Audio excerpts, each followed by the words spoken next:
welcome to AlexElliottGolf. Don't forget to subscribe. Plenty of content coming this summer to help you improve your golf game. To name a few, we've got the 3 must-dos if you're going to shower the golf club, the 3 failed moves with driver, and chipping out of bad lies. Some fantastic content coming to help your all-round game. Today's video is all about how we can release the golf club in the downswing. So there are plenty of different ways we can actually release this golf club. If we take Rory McIlroy and Jordan Spieth, there's 2 different ways that actually we see very successful PGA Tour and European Tour players and major champions release the club. We've got Jordan, who's a little bit of a bowed and a bent lead arm, whereas you've got Rory and plenty of good players, Adam Scott, which got the right arm crossing the left. Now, today's drill is always going to be about how we can release the golf club, and how we release the golf club will generally depend on what our delivery position is like, how we hold the golf club, but we're going to give you a general framework on points I like to work to in order to release this golf club.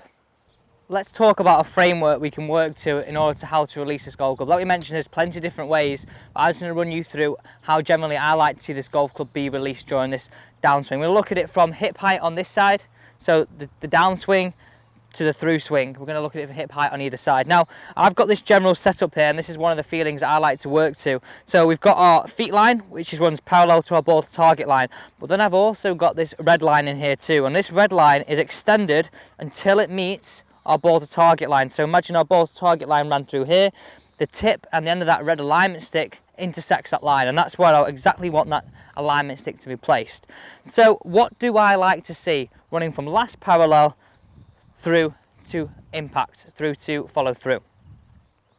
Right, let's start at last parallel. Now, the feeling I want you to work to is, if we swing to the top now and come back down, that as we come to last parallel, we've got this club head slightly behind the hands, we've got these hips nicely open towards the target, roughly about 30 degrees if we can. That would be a very good number to be around to. And then these shoulders slightly close to our feet line. So we can see that we've got a differentiation between our hips and our feet, rather than coming back and all being generally at the same point.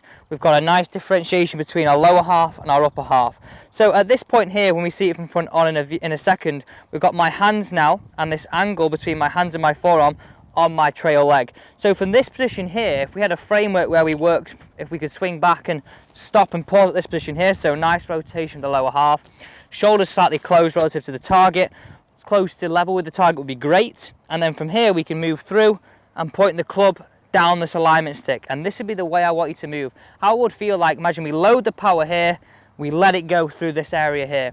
So it's nice simple expressions. We want to work it up, create the angles, load the power, turn through and let it go.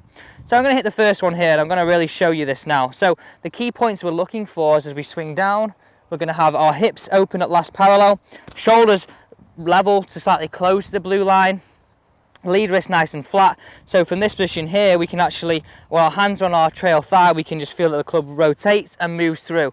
And this really allows our body and arms to be matched up in release and point down this red alignment stick. And my feeling here would be also get this golf club and club head as far away from possible, a foot after the golf ball.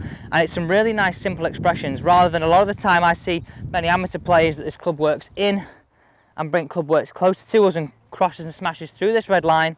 The feeling I want you to work to is that we're going to swing down to last parallel, load the power down the red line, and feel that it happens so quickly at this point. Let's not go to significant points around in between last parallel to follow through. Let's feel like it lets go, and it's a really nice simple expression and feeling. So the drill, how do we get into it and how do we hit it? We're going to hit one where we swing to the top, pause, hit through. Another one where we swing to the top, pause and hit through. And the final one, we're going to try and hit a normal shot. So what's the drill we want to do? Now, when we're doing this drill, we're going to do it with 3 golf balls. And I recommend for the first 2 that we're going to tee up slightly. So put it on a slight little peg. And the feeling we're going to work to is we're going to swing back, come back to that last parallel position where the hands are over the trail thigh, hips are nicely open, shoulders are relatively close to parallel with the blue line. Then we're going to swing through, unload it down the red.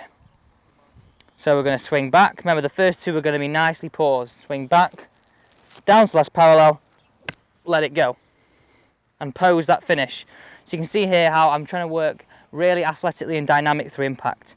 So again, second swing, really getting used to this feeling. And again, this might not be right for everybody, but this is a general framework I'd like to stick to. To the top, down to last parallel, wind it, hit it. So we've got a really nice set and routine there to stick to. So the final shot, we're going to hit it like a normal shot. And I think it's really important to stick to this kind of framework where we hit 2 in a drilled scenario and 1 like we would out on the golf course. So reminder of those points. We want to feel like we're going to swing up, down to last parallel. We've got the hips nicely opening, our hands now on our trail leg, lead wrist flat, and from this position here we can unload and feel like we point this club down this red and feel like we're pointing it right at the end of the alignment stick. So it's almost like we've got all these wrist angles, we're letting it go and we're releasing it through. So our trail arm here is that we're extending it down towards the target, it's not being brought in, and our arms and body are nicely synced up through impact. And I think if we can sync the arms and body up in release, we're generally going to be pretty consistent. It's when the arms and body aren't synced up, we start to miss this ball and miss these shots left and right. The final shot, the game shot, let's see it. So remind myself, hit it.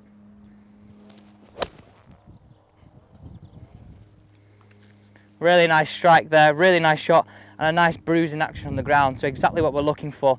Let's explain this in one final point from a different angle. A final way to think about this, I like to use this with a band, so I'm going to grip this band and put it through my trail hand and lead hand.